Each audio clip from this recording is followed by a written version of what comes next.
Alhamdulillah, alladzi khalaqal mauta wal hayata liyabluwakum ayyukum ahsanu amala wa huwal azizul ghafur.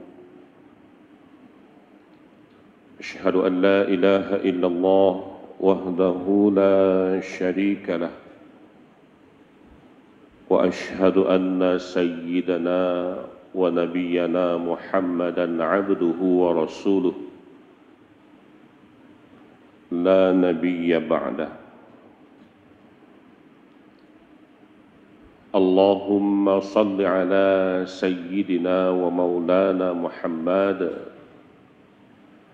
wa ala alihi wa ashabihi ajma'in, amma ba'd.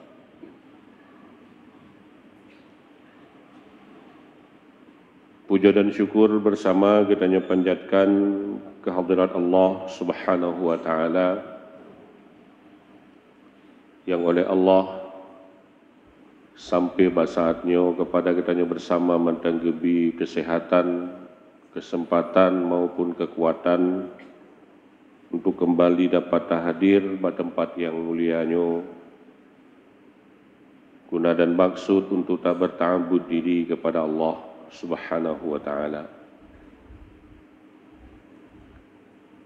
Berikutnya salawat salam mari pula tanya pesampo ke hadapan baginda Rasul Muhammad sallallahu alaihi wasallam beserta kepada keluarga, kepada para sahabat, kepada para alim ulama baik yang mutaqaddimin maupun yang mutaakhirin. Yang Tuhan hormati dan muliakan seluruh jamaah Jumat yang berhadir pada kesempatan urus yang mulianya, mudah-mudahan kita bersama juga dimuliakan oleh Allah Subhanahu wa taala. Jamaah Jumat yang dimuliakan Allah,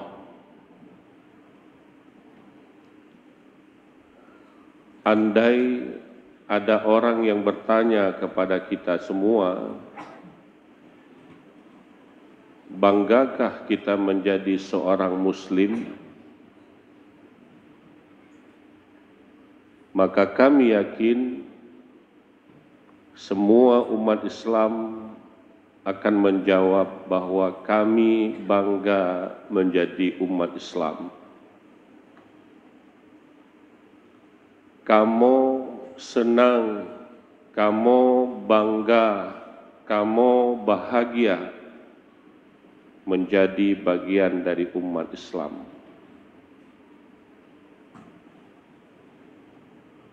Jawaban tersebut bukan tanpa alasan dan mungkin mengada-ngada, tapi kami yakin jawaban tersebut muncul dari hati nurani kita sebagai seorang Muslim, dari jiwa kita sebagai seorang Muslim yang bangga, yang bahagia telah menjadi bagian dari orang-orang Islam. Teman pakan tanyo harus bahagia dan bangga menjadi umat Islam,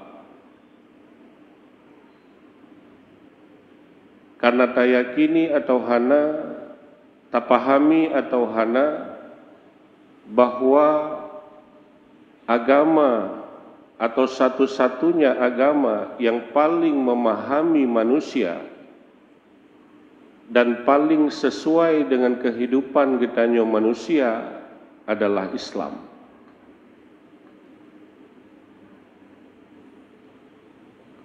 Dengan bahasa lain, bahwa ajaran Islamlah yang paling mengerti tentang kita. Ajaran Islamlah yang paling memahami tentang kondisi manusia dan apa yang diinginkan oleh manusia.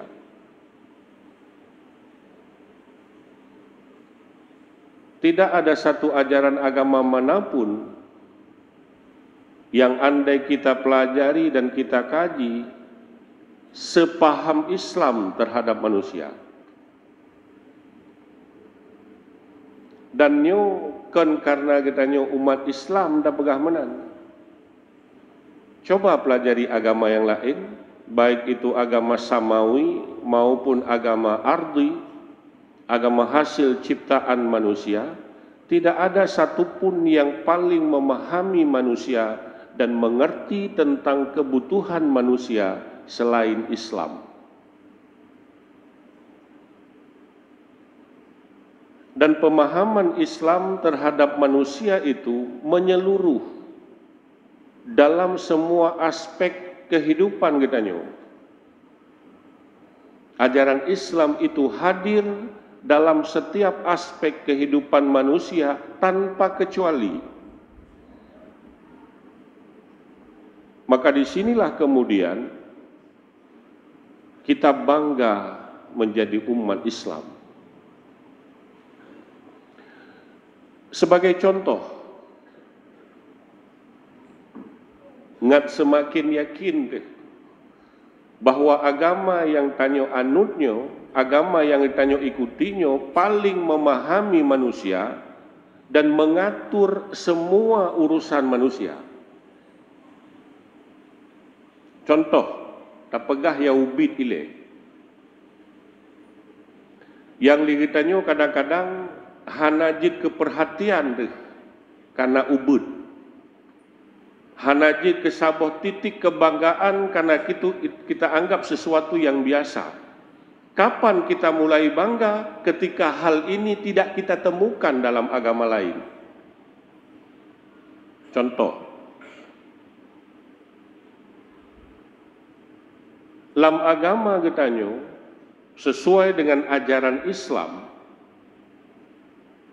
ketika si drodro ureng gene buang hajat, nyo bahasa kita nyo ureng Aceh, yak tuh i atau yak tuh e.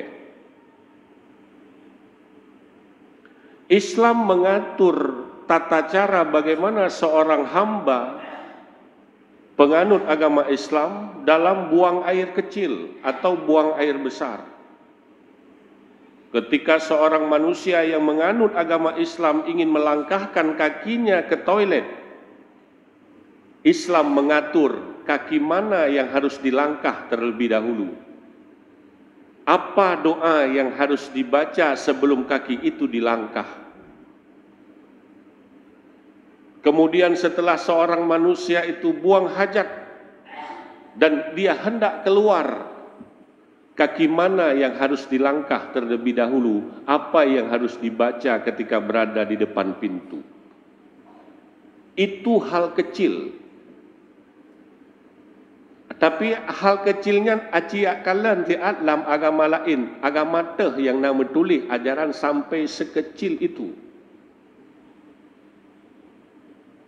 Tidak akan kita temukan.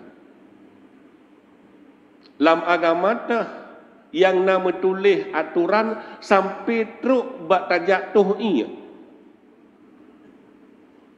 Hana barang selain dalam Islam. Ini baru satu dari ribuan bahkan jutaan contoh bagaimana Islam mengatur tentang tata cara kehidupan manusia dalam berbagai aspek. Dalam melaksanakan kehidupannya, dalam berinteraksi sosial dan dalam melakukan berbagai aktivitas. Semuanya diatur dalam Islam. Yang menjadi permasalahannya adalah kebanyakan kita umat Islam tidak mau sepenuhnya mengikuti sesuai dengan aturan Islam. Hino sagai masalah ini. Ketika ajaran Islam sudah mengatur sedemikian rupa berbagai persoalan yang dilakukan oleh manusia untuk kemaslahatan manusia itu, kebanyakan kita umat Islam tidak mau menjalankan sesuai dengan ajaran Islam. Kita lebih memilih logika kita, terkadang kita lebih memilih aturan-aturan yang ditetapkan oleh orang lain dengan mengabaikan aturan-aturan Islam. Hino masalah haji. Sehingga banyak hal yang terkesan seolah-olah Islam tidak mengatur itu. Seolah-olah yang kita lakukan itu adalah di luar ajaran Islam. Itu yang sering terjadi dalam kehidupan kita. Onyan ke nata getanyo Islam ya. Padahal hanata pubut le getanyo lagi iu Islam. Hadirin kaum muslimin sidang Jumat yang dimuliakan Allah. Apa contohnya? Yang kadang-kadang mayoritas kita umat Islam menganggap itu bukan ajaran Islam dan umat Islam nggak boleh dekat-dekat dengan hal itu. Contoh yang tengah tajalani le kitanya uronyo. Dan semua umat Islam terutama yang ada di bumi Indonesia akan menjalani itu. Bahkan sebahagian besar saudara-saudara kita sedang menjadi pemain dalam konteks itu. Tetapi sekali lagi mayoritas umat Islam menganggap itu bukan bagian dari ajaran kitanya. Apa itu? Politik.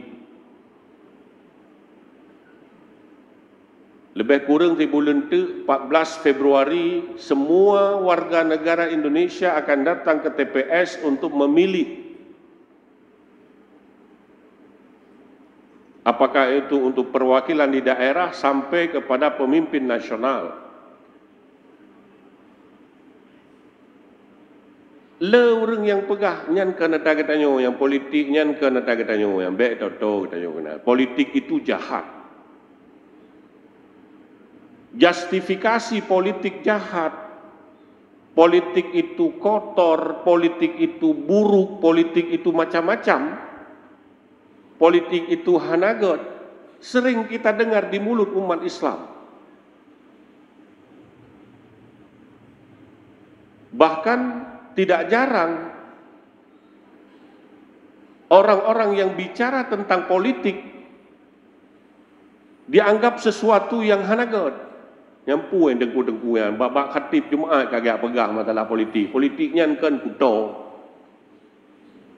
Politiknya kan nata katanya umat Islam ya, tagop ya. Dangkal sekali pemahaman anda tentang Islam. Kalau menganggap politik bukan bagian dari ajaran Islam.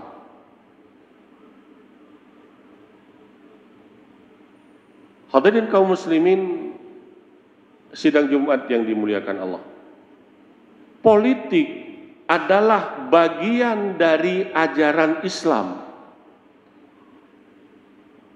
Dan umat Islam punya kewajiban untuk mengikuti politik sebagaimana yang dipraktekkan oleh baginda Rasul.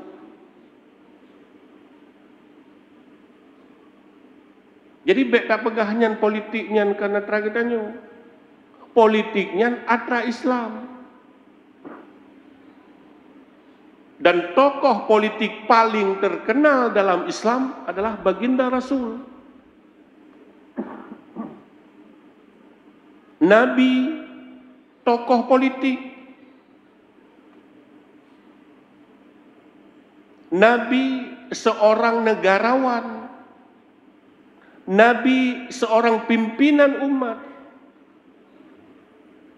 Jadi ketika hari ini ada umat Islam yang mengatakan bahwa politik bukan bagian dari ajaran Islam, dangkal sekali pemahamanmu terhadap Islam.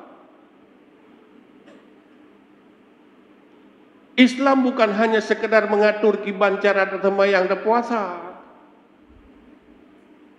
Islam bukan hanya sekedar mengatur bagaimana kiban cara tajak haji, tabur jaket, bukan. Tapi Islam adalah agama yang komprehensif, yang mengatur semua aspek kehidupan manusia, termasuk di dalamnya politik. Jadi menyona orangnya umat Islam yang pegah-pegah politik kan atra Islam, kaji piuh dengku.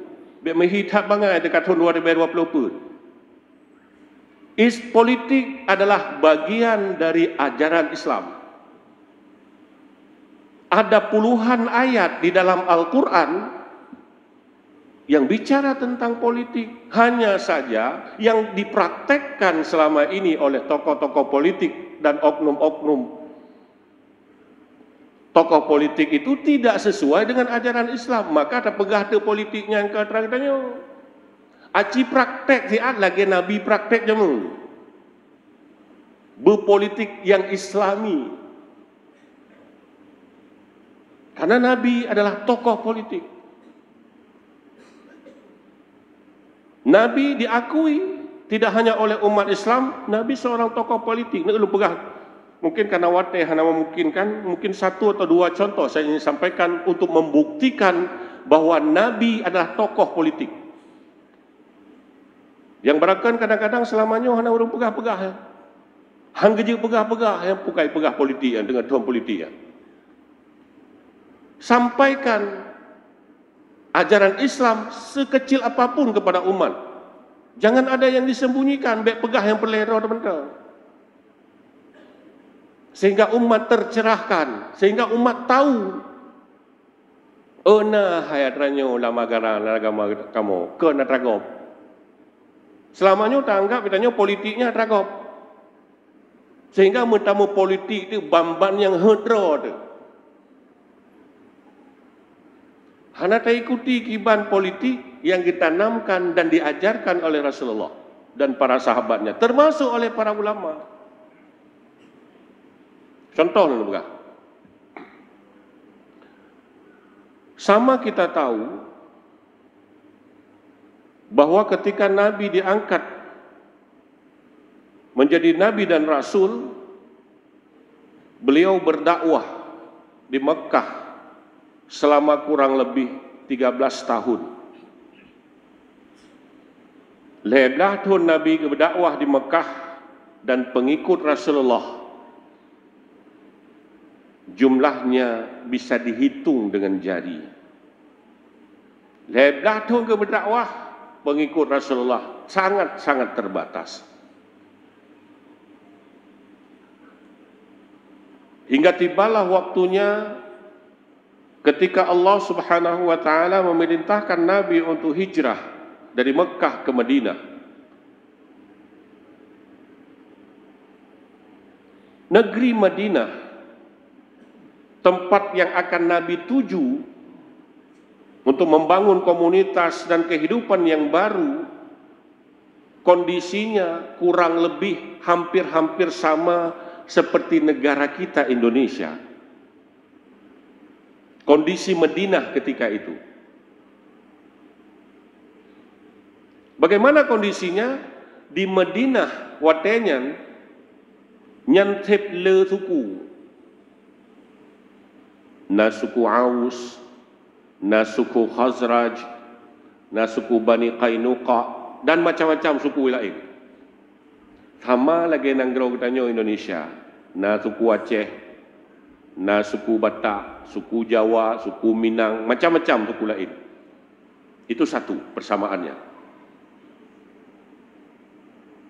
Kemudian persamaan yang lain kurang lebihnya di Madinah, watenyan punya banyak agama dan keyakinan. Di Madinah mentengna orang yang beragama Yahudi, mentengna agama Nasrani di Madinah, mentengna yang temah matauro di Madinah, mentengna keyakinan yang temah patung, mentengna keyakinan yang temah bulan macam-macam. Di negara kita Indonesia juga punya banyak agama. Na Islam, na Kristen, Hindu, Buddha, aliran kepercayaan, macam-macam tu. Kondisinya mirip-mirip. Bayangkan andai kata Nabi bukan orang yang cerdas, termasuk dalam berpolitik, pasti Nabi akan diusir ketika berada di Madinah. Kenapa? Karena Nabi membawa sesuatu yang baru. Itu bagi tanya hino ya cek. Terus orang lain ya abah yang hantam na mereka bagi tanya. Pasti taledi. Pasti taledi. Nyangkanya, nyang tetapnya, nyang pulan, nyang pulin. Tapi Nabi hijrah ke Madinah tidak semata-mata membawa misi agama, tapi membawa misi kemanusiaan.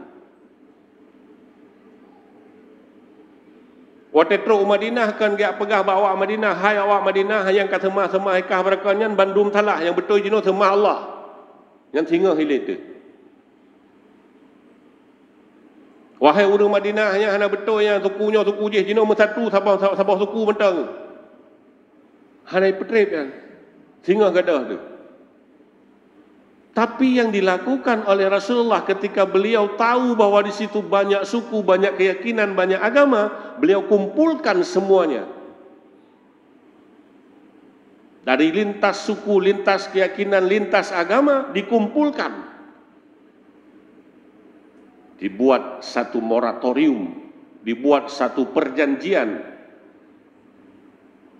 yang kemudian kita kenal dengan Piagam Madinah.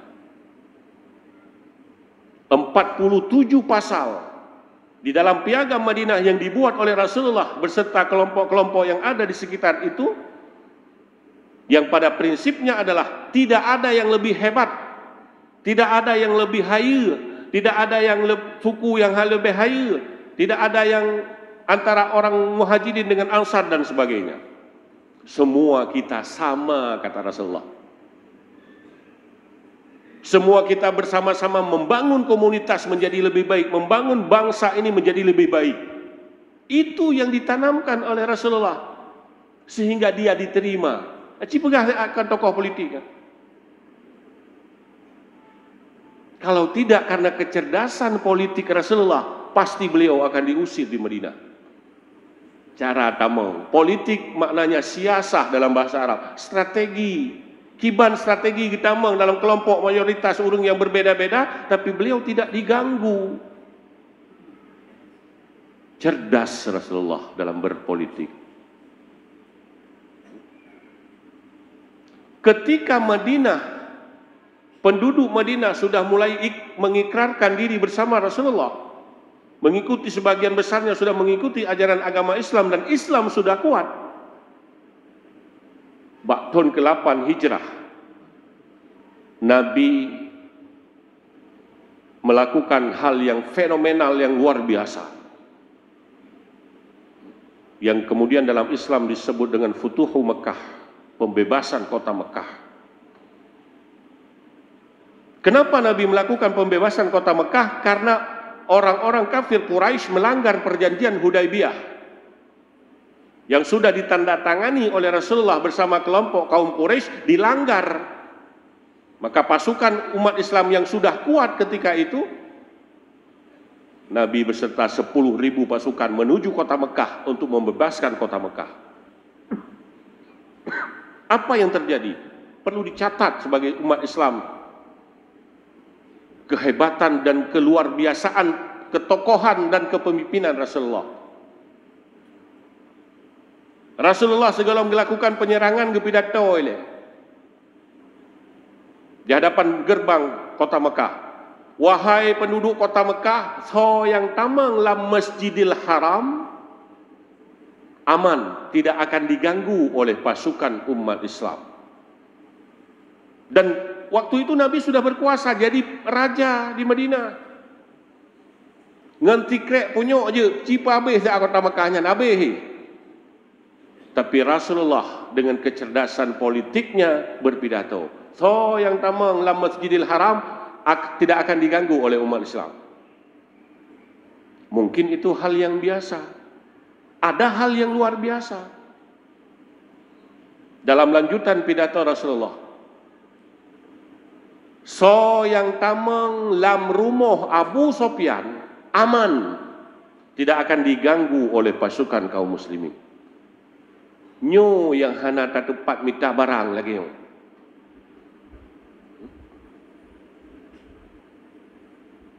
Abu Sufyan itu musuh Rasulullah, orang yang selalu ingin mencelakai Rasulullah dalam setiap kesempatan. Baik ketika Rasulullah masih di Mekah atau Rasulullah sudah hijrah ke Madinah. Musuh. Tetapi Rasulullah dengan jiwa besar seorang pemimpin, seorang negarawan, yang tamang lang rumah Abu Sufyan aman, tidak akan diganggu oleh pasukan kaum muslimin. Jut orangnya tokoh politik menunjukkan sikap yang seperti itu. Anak barang. Menyogitannya kata tepu nyan musuh rumahnya pun tak pancu. Rumah Abu Sufyan haji pergi saat.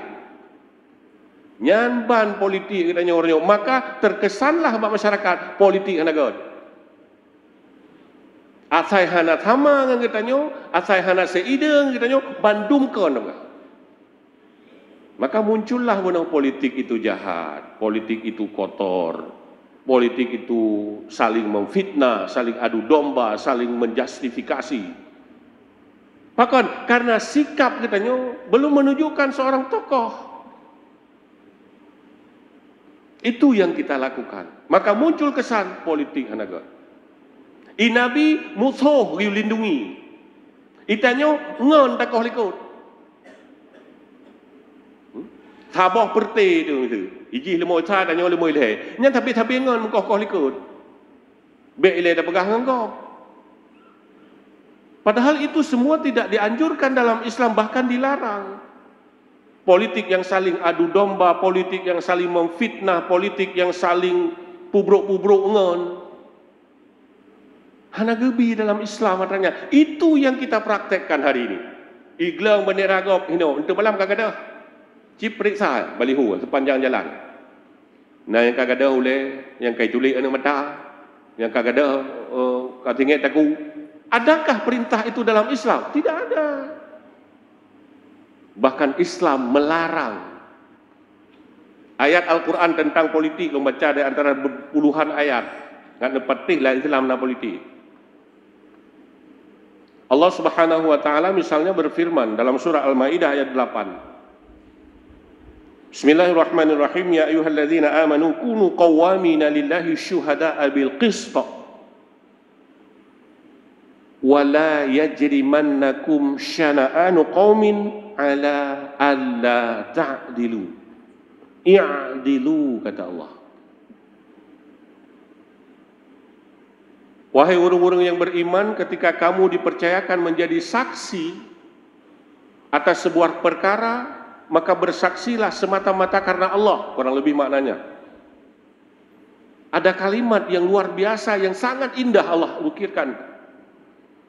Wala yajrimannakum syana'anu qaumin ala alla ta'dilu.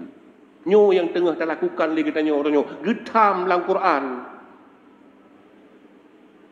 Apabila ada di antara kamu yang tidak senang dengan kelompok yang lain, tidak seide dengan warna yang lain, hana cocok dengan program GOP, wala yajrimannakum syana'anu qaumin ala alla ta'dilu. Ketidaksenanganmu itu jangan sampai membuat kamu berlaku zalim. Alla ta'dilu dipahami oleh para ulama berbuat zalim. Ketika kita tidak berbuat adil terhadap orang lain sama dengan zalim. Hanggebi but zalim dalam Islam. Iglang baliho gop seata kata pro. Iglang terpandu gop seata kata acet. Yang zalim, hana giulah agama. Tapi itu yang dipraktekkan hari ini oleh tokoh-tokoh politik, oleh tim sukses, oleh para pendukung dan lain sebagainya. Asai kena tanya bandung kon. Sementara Islam tidak menyuruhnya seperti itu. Nyambut zalim, merugikan pihak yang lain but zalim, hana giulah Islam. Nyan yang dah praktekkan dia kita orang.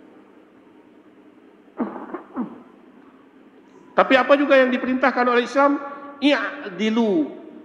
huwa aqrabu littaqwa. Berlaku adillah. Baiklah ngiri. Kah nak tenang baik dah pilih. Kah nak cocok baik dah ikut. Yang baik tak zalimi orang lain. Yang nyokon jikon tapukan nyokon pulang tapukan. Tak fitnah lah kadang-kadang. Antara kontestan ini memfitnah kontestan yang lain, antara kontestan ini mencari-cari aib orang lain. Hanagiyu bandum-bandumnya dalam Islam. Tapi itu yang kita lakukan. Maka muncul kesan tadi, politik itu jahat. Politik itu kejam. Politik itu kotor. Kalau memang politik jahat, yang paling bersalah adalah pemerintah. Kenapa menyelenggarakan kontestan politik? Kalau memang politik itu jahat dan kotor, kenapa semua perguruan tinggi yang membuka ilmu politik tidak ditutup?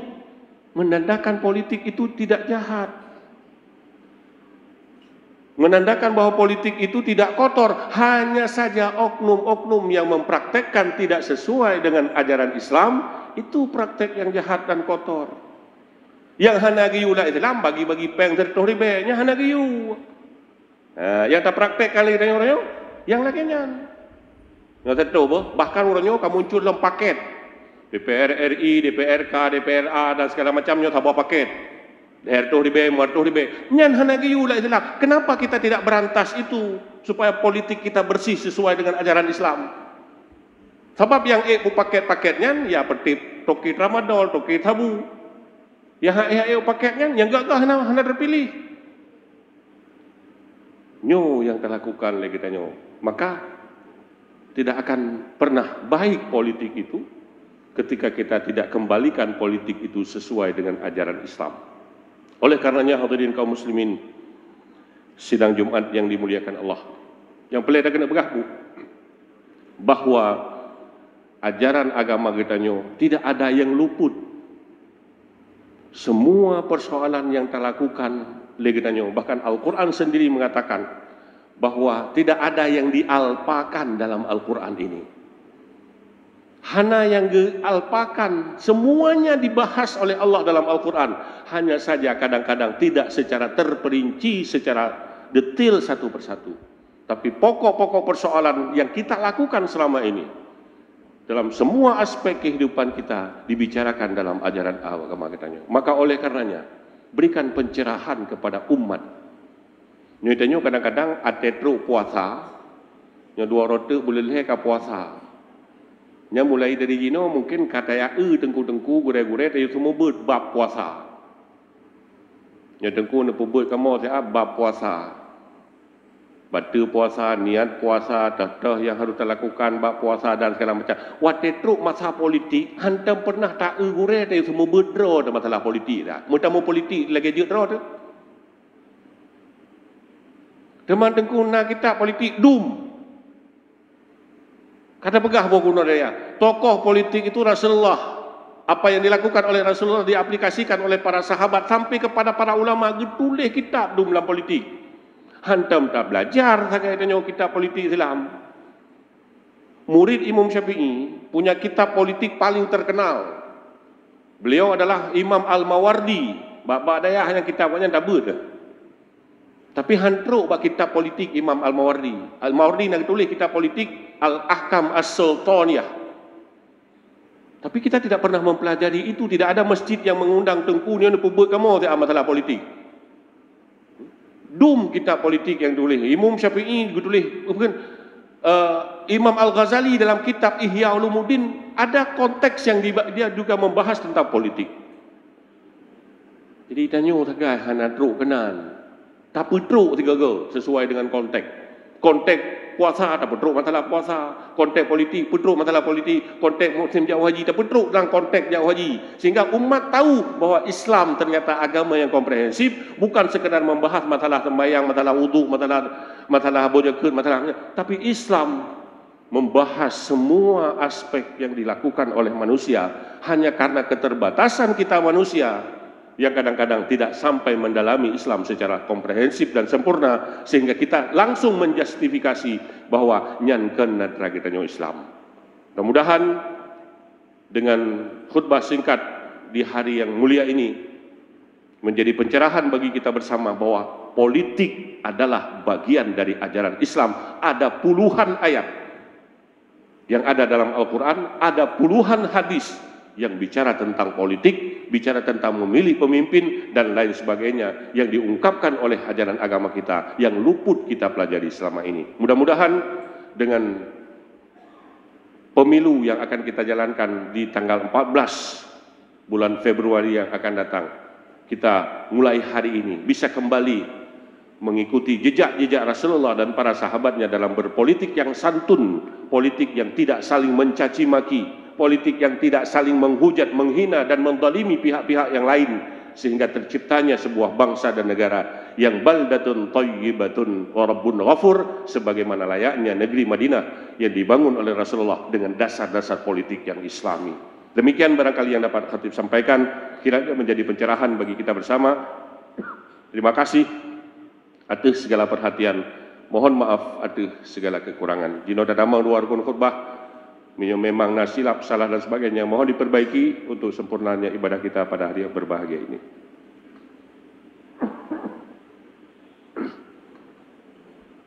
Alhamdulillah, alhamdulillahi rabbil alamin, wal aqibatu lil muttaqin, wala udwana illa 'alal zalimin. أشهد أن لا إله إلا الله وحده لا شريك له وأشهد أن سيدنا ونبينا محمدا عبده ورسوله لا نبي بعده. اللهم صل على سيدنا محمد وعلى آله وصحبه أجمعين. أما بعد فيا عباد الله، اتقوا الله حق تقاته ولا تموتن إلا وأنتم مسلمون. قال الله تعالى في القرآن الكريم: بسم الله الرحمن الرحيم. يا أيها الذين آمنوا كونوا قوامين لله شهداء بالقسط ولا يجرمنكم شنآن قوم على ألا تعدلوا اعدلوا هو أقرب للتقوى واتقوا الله إن الله خبير بما تعملون. صدق الله العظيم. بارك الله لي ولكم في القرآن العظيم ونفعني وإياكم بما فيه من الآيات والذكر الحكيم وتقبل مني ومنكم تلاوته إنه هو الغفور الرحيم.